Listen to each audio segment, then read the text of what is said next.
Welcome to Big Faces Worldwide. It's your guy Big Will, and I'm back with some boxing talk. What's good with your fam? Hey, listen, man, I just wanted to do a recap of this weekend's boxing events, man. And first up is Erickson Lubin. He improves to 20-1 with 15 KOs by defeating the veteran Ishe Smith, man, in a very one-sided event. What I learned from this fight was that Erickson Lubin is very heavy-handed, man. I knew that he had power, but I've watched many and plenty of fights with Ishe Smith in them, and I have never seen Ishe Smith react to punches like he react to the punches thrown by Erickson Lubin. I mean, after he felt this power, he was flinching, and he was just reacting to everything that Lubin did, man. Lubin dropped him about 3 or 4 times, and after the third round, Ishe Smith did not come out for the fourth. You know what I'm saying? So, this is Erickson Lubin's second fight back into the ring after being knocked out in the first round by Jermell Charlo. This is his first fight under the tutelage of Kevin Cunningham.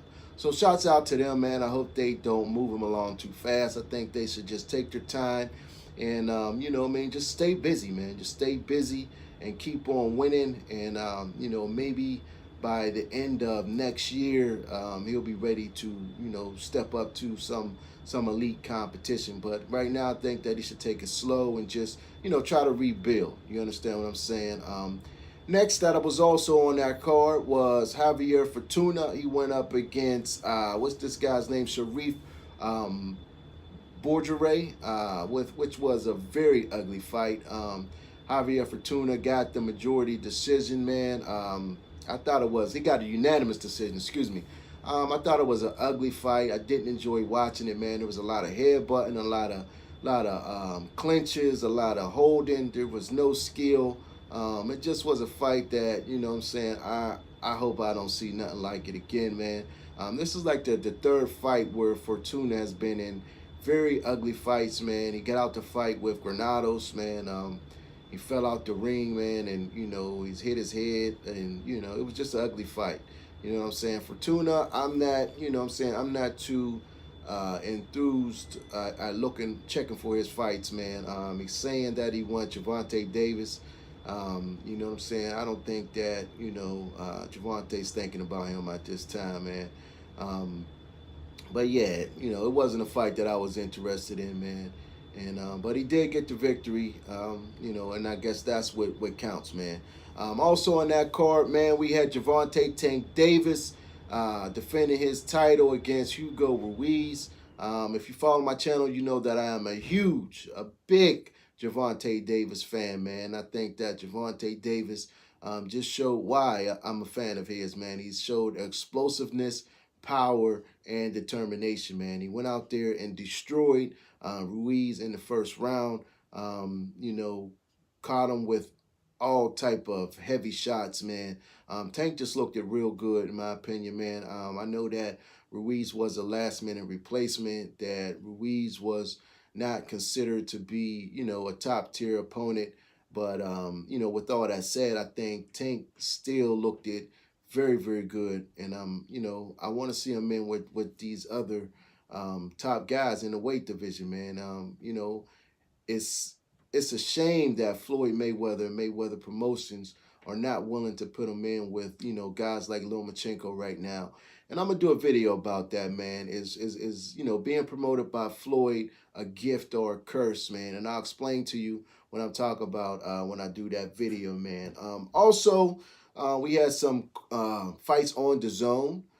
We saw Jojo Diaz get the unanimous decision against Charles Herta in a fight that, I really, when Jojo Diaz was coming up, man, I really, I thought Jojo Diaz was going to be a real force in the sport, man. I really thought, that he may go very far in the sport of boxing, man. But he fought Gary Russell Jr. and I think that, he was a little premature to have a fight of that level, man. And you know, although he did good, man, Gary Russell just outclassed him. I don't think that he was ready mentally for a fight with Gary Russell, man. I do think that, you know, he was the bigger guy in that fight. He was definitely um, trying to win, but you know his game plan sucked, and Gary Russell got the victory. And I was just thinking about, you know, a guy like Herta. I thought that Jojo Diaz would be able to get him out of there, being that, you know, Herta's been out of there before by lesser guys. Man, I thought Jojo Diaz would for sure get the knockout. He wasn't able to do so, but hey, he got the unanimous decision, and I guess a win's a win. You know? But the main event of that card was Alberto Machado. He got stopped and upset in the fourth round by Andrew Cancio, man. You know, Machado was a very heavy favorite to win this fight, man, and it just seemed like the crowd was rooting for Cancio, man, and they willed this guy to go in there and put on the best performance of his life, man, and he was able to go in there and you know, stop Machado, man. Machado hurt him early. I thought it was going to end early in Machado's favor, man. But credit to Castillo, man. He you know, he hung in there, man, and bit down, and you know, he came to fight, and he was able to stop. He hurt Machado to the body, you know what I'm saying, and you know, he was able to get him out of there in the fourth round. It was a big upset, man.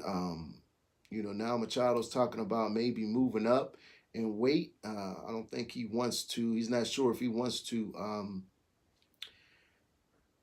initiate his rematch clause. So we'll see, man. We'll see. But I was surprised by that fight there. I was definitely surprised by that one.